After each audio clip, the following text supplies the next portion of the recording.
L'Autriche regarde l'antisémitisme en face. Selon un rapport du Parlement autrichien, ce n'est pas un phénomène marginal, mais la haine des Juifs est au cœur de la société.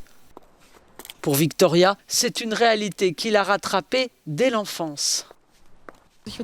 J'avais 10 ans. Dans mon école, un garçon est venu vers moi dans la cage d'escalier. Il m'a presque poussée en me frappant les épaules et en me disant « Putain de juive, je vais te tuer toi et toute ta famille ».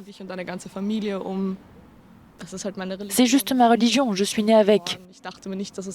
Je ne pensais pas que c'était quelque chose de mal jusqu'à cet incident. Après quoi, pendant de nombreuses années, je n'ai jamais osé dire que j'étais juive. J'avais peur d'être à nouveau attaquée. Selon cette enquête menée sur le fait d'avoir un juif comme voisin, les Autrichiens ne sont pas les plus antisémites. En vert, ça ne pose pas de problème. En orange, on est indifférent. Et en rouge, à l'extrême est de l'Europe, on n'accepte pas vraiment ce voisinage. Mais de plus en plus d'antisémites ont recours à la violence. En Autriche, le nombre de crimes a même doublé ces dernières années. Dans cette période de pandémie, les théoriciens du complot sont particulièrement nombreux à recourir à l'antisémitisme, ce qui a également été observé lors des dernières manifestations contre le confinement.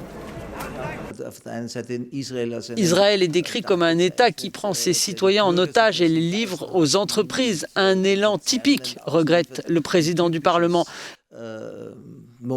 Les Juifs seraient si cupides qu'ils livreraient même leurs propres frères et sœurs religieux pour de l'argent. Cette étude du Parlement coïncide aussi avec un triste anniversaire. Il y a 600 ans, l'ancien duché d'Autriche exterminait toute sa population juive. Le souverain de l'époque, Albrecht V, a complètement détruit la communauté.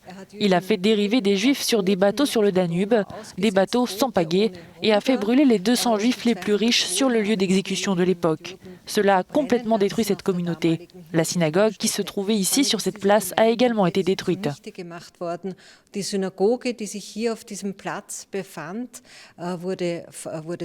Avec le temps, les témoins de l'Holocauste s'éteindront et avec eux disparaîtra aussi une arme essentielle contre l'antisémitisme séculaire qui continue à diviser et à faire souffrir les gens en Autriche et en Europe. C'est maintenant aux politiciens d'améliorer les programmes de sensibilisation dans les écoles. Johannes Blechberger, Euronews, Wien.